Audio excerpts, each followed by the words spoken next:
வாழைக்கால குழம்பு வறுவல் இது மாதிரியே செஞ்சு போர் அடிச்சிச்சா அப்போ இந்த கோலா உருண்டை வந்து ட்ரை பண்ணுங்கள். செம்ம சூப்பராக இருந்துச்சு.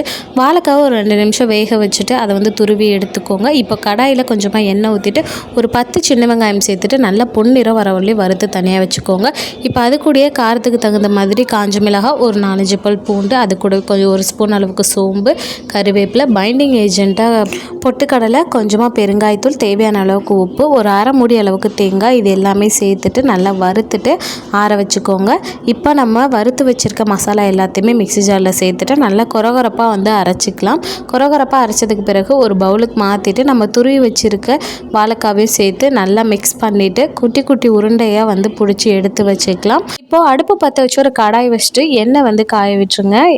எண்ணெய் நல்லா காஞ்சதுக்கு பிறகு நம்ம பிடிச்சி வச்சுருக்க உருண்டை எல்லாத்தையுமே ஒன்று ஒன்றா உள்ளே சேர்த்துட்டு திருப்பி விட்டு 2 சைடும் வேக வச்சு எடுத்திங்கன்னா சூப்பரான வாழைக்காய் கோலா